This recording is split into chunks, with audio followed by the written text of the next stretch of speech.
Ladies and gentlemen, this is the 74th Miss Universe competition. This is Nell 2204 and don't forget to like and subscribe.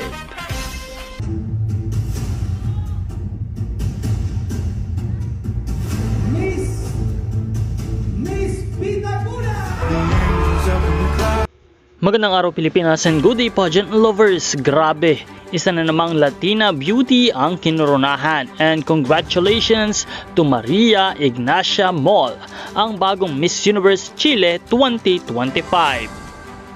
Representing the beautiful district of Vitacura, si Ina, tulad ng tawag sa kanya ng karamihan, ay isang 28-year-old model and influencer na may matibay na background sa fashion at digital media.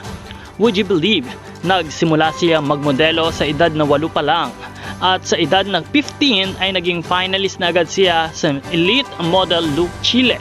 Kaya early bloomer talaga. Dahil sa kanyang dedication at galing, lumipad ang kanyang career internationally. Nagtrabaho siya sa mga fashion markets sa Los Angeles at Mexico, kung saan lalo siyang humusay sa larangan ng modeling.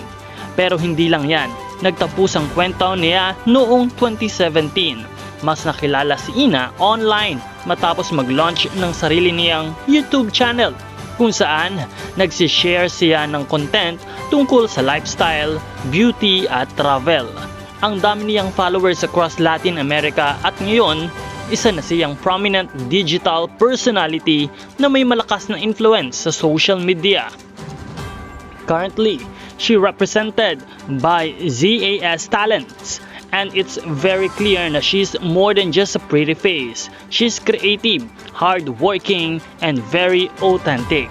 Ang inspirasyon niya, walang iba kundi ang sarili niyang ina na dati ring Miss Chile candidate. Kaya nga with that kind of legacy and drive, hindi na nakakapagtaka na sumali na rin siya sa pageantry with a clear purpose and personal advocacy. Bagamat private ang kanyang academic background, obvious naman na mula pagkabata ay nilinang na niya ang talento sa modeling at digital world. Now, as a Miss Universe Chile 2025, dala niya ang matatag na paniniwala sa sariling kakayahan, grace at influence na talagang makakatulong sa kanyang Miss Universe journey. So once again, congratulations Maria Ignacia Moll. You are a queen born to shine. We'll be cheering for you as you represent Chile sa Miss Universe 2025. At syempre, siya nga ang isa sa magiging matibay na katunggali ng ating pambato na si Maria Atisa Manalo ng Pilipinas para sa Miss Universe 2025 crowns. Maraming salamat sa iyong panonood at meron na po tayong 77,000 subscribers dito sa YouTube.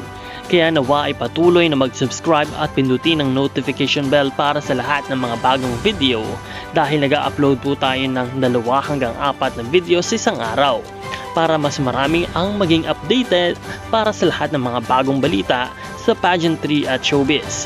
Maraming salamat and this is Nell 2204, your pageant vlogger host.